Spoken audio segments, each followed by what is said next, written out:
তো প্রেম কি? প্রেম হচ্ছে যে নিজের পছন্দের বিষয় বা নিজের পছন্দের ব্যক্তিকে নিজের দখলে রাখার যে চেষ্টা এবং প্রক্রিয়া, ওইটাই হচ্ছে প্রেম। আমরা প্রেমকে অতিশয় মহিমান্বিত করি।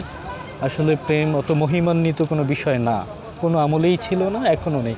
হয়তো আমরা প্রায় শুনে থাকি যে আগে মানুষ প্রেম করতো, এত ভালো ছিল, আর এখন নষ্ট হয়ে গেছে। প্রেম বরাবরই ছিল দখলদারিত্বের একটা ব্যাপার, এখনও সেটাই আছে। সেই একই রকমের সেটআপ, একই ধরনের বিষয়ে অনুষঙ্গ কাজ করে। এখন দেখা গেল যে আমরা বর্তমানে যেটাকে বলছি যে এইভাবে আসলে প্রেমকে আমরা নষ্ট করছি, এখন এইটা আমাদের চোখের সামনে অনেক বেশি আসছে এই কারণে।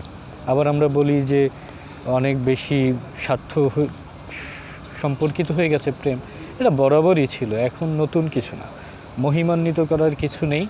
আমার যাকে ভালো লাগে তাকে নিজের দখলে রাখা, নিজের মতো করে তাকে গড়ে নেওয়া, নিজের মতো করে হচ্ছে তাকে পাইতে চাওয়াটাই হচ্ছে প্রেম।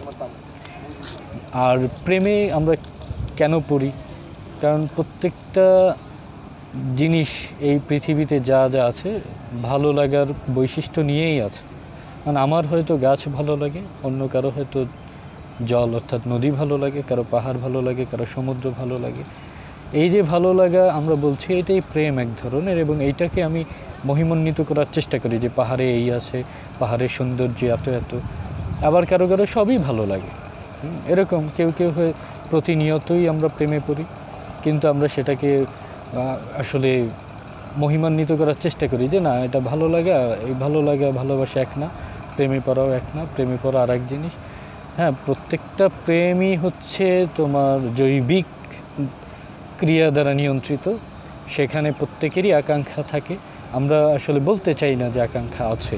যখন আমার কোনো নারীকে দেখে ভালো লাগে, তার মানে হ্যাঁ, এইখানে আমার প্রেম আছে। এখন আমি এটাকে হয়তো মিথ্যা বলে এড়িয়ে যাই যে না, ভালো লাগছে, ভালো লাগলে আমি বলতেই পারি। ভালো লাগার এই যে প্রক্রিয়াটা, যদি আমার সুযোগ হয় তাকে নিজের দখলে আনা, নিজের মতো করে তাকে গড়ে নেওয়া, নিজের মতো করে তাকে পাওয়া, এটা আমি তাহলে করব। এটা প্রত্যেকটা মানুষই করবে, ইন্ডিভিজুয়াল, নারী পুরুষ সবাই। তো এখন দেখা যায় যে কেন আমরা বলি যে আগে প্রেম ভালো ছিল এখন নেই?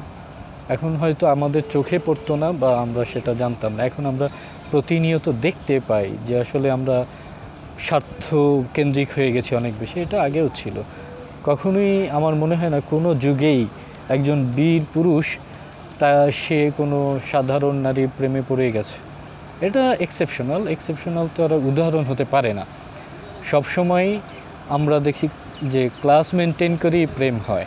একজন চমৎকার সুন্দরী নারী যাদেরকে আমরা বলছি, যে যার হচ্ছে ত্বক ফর্সা, যার চেহারার সিমেট্রি দুর্দান্ত, যার গঠন জ্যামিতিকভাবে নির্ণীত, সে সবসময় একজন ধনী, একজন সুদর্শন, একজন সুপুরুষ, একজন বীর যোদ্ধা, এদের প্রেমেই পড়েছে। একজন সাধারণ দ্বাররক্ষী, তার প্রেমে কখনো একজন রাজকন্যা পড়ে নাই। এটা অসম্ভব। আমরা প্রেমের ক্ষেত্রে সবসময় বরাবর নিজের চেয়ে বেটার কাউকেই আমরা খুঁজি। এখন এই যে খুঁজে প্রেম করা, তার মানে কি তাহলে মানুষ কি প্রেমে পড়ে আসলে? তাহলে প্রেমে পড়ার আগেই তো সে ক্যালকুলেট করে ফেলে সে কার প্রেমে পড়বে।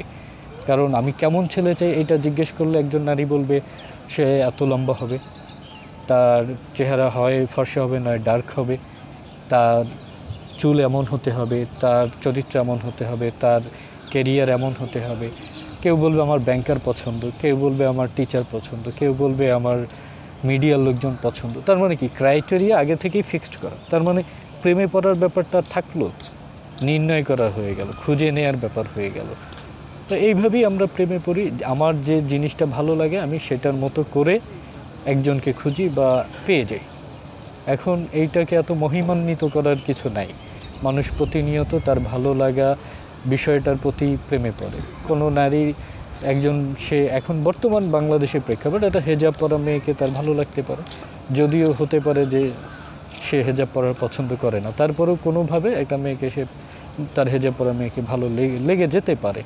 এখন এই যে ভালো লাগছে, তার মানে কি যে তার যে মনস্তাত্ত্বিক একটা সেটআপ ছিল সেইখান থেকে সে বের হয়ে আসলো কেন? তার কোনো না কোনোভাবে তার অবচেতন মন এই বিষয়টাকে আগে থেকে ফিক্সড করে রেখেছিল যে এর প্রেমেও পড়া যায়। এভাবেই আমরা প্রতিনিয়ত প্রতি মুহূর্তে প্রেমে পড়ছি, কিন্তু হয়তো আমরা সেটাকে জানান দিচ্ছি না, মহিমান্বিত করার চেষ্টা করছি। মানুষ বারবার প্রেমে পড়বে কি না এইটা একটা সহজ প্রশ্ন। পড়বে প্রেমে, কেন পড়বে না? এখন আজকে যিনি প্রেমে ব্যর্থ হলেন সে কালকে প্রেমে পড়তে পারে, বা ওই মুহূর্তেও সে প্রেমে পড়তে পারে। এইটা তো এমন কিছু না। এখন আমরা যে দেখি যে একজন আর প্রেমে ব্যর্থ হয়ে সে সারা জীবন তার সন্ন্যাসে কাটিয়েছে, বা সে সুইসাইড করেছে, বা হচ্ছে সে পাগল হয়ে গেছে। এখন এটা হচ্ছে নিজেকে মহান দেখানোর যে একটা প্রচেষ্টা, যে দেখো আমি তোমার প্রেমে কত কাতর, তুমি বুঝলে না, আমি তোমার জন্য দেবদাস হয়ে গেলাম, তুমি ঠিক আমাকে চিনতে পারলে না, তোমার জন্য আমি যতটা তোমাকে ভালোবাসি এত ভালোবাসা তোমাকে কেউ কোনো দিন দিতে পারবে না। এই যে প্রমাণ করার একটা বিষয়, এই জায়গা থেকে আমরা নিজেকে হচ্ছে ডিটাচ রাখি অন্য প্রেমে পড়ার ক্ষেত্র থেকে। কিন্তু প্রেমে মানুষ পড়ে। এখন যে মুহূর্তে আমি প্রেমে ব্যর্থ হলাম, বা যাকে আমরা বলি ছ্যাঁকা খেলাম, ঠিক সেই মুহূর্তে আমি নতুন করে প্রেমে পড়তে পারি। এটা একেবারেই খুব স্বাভাবিক একটা ব্যাপার। কিন্তু এটাকে আমরা মহিমান্বিত করার জন্য আমরা বলি যে না, আমি ওর স্মৃতি এখনও আঁকড়ে ধরে আছি, কেউ বলবে ও তো আমার এখনও মনের বেদিতে আছে, আমি তার পূজা করি আজও। আসলে এগুলো এক প্রকারের ভণ্ডামি আমরা বলতে পারি, কারণ তুমি তাকে কোথাও না কোথাও ব্যর্থ হওয়ার পরে তাকে ঘৃণা করছো। কিন্তু নিজেকে মহান, মহৎ এবং একজন বিশ্বপ্রেমিক জাহির করার মধ্যে যে আনন্দ, নিজেকে এক ধরনের বিষাদ চেতনার মধ্যে থেকে যে মহানুভবতা ফিল করার যে একটা আনন্দ, এই পরিতৃপ্তির ঢেকুর আমরা তুলতে চাই। এই জন্য আমরা বলি যে না, প্রেম একবারই আসে, জীবনে বারবার প্রেম আসে না। প্রেম আসলে বহুবার আসে, বহু মুহূর্তে আসে। আমি বৈবাহিক জীবনে মানুষ প্রেমে পড়ে না, দেখা গেল প্রেম করে বিয়ে করেছে, তাদের মধ্যে ভালো আন্ডারস্ট্যান্ডিং আছে, ভালো বোঝাপড়া আছে, তবুও পর মুহূর্তে সে আরেকজনের প্রেমে পড়ে যেতেই পারে। এতে কোনো ভুল নেই, কোনো অন্যায় নেই। ওই যে একজনের একটা ভিডিও দেখেছিলাম সেদিন, সে বলল যে আমার গোলাপ ভালো লাগে, এজন্য কি আমার রজনীগন্ধা ভালো লাগতে পারে না? পারে।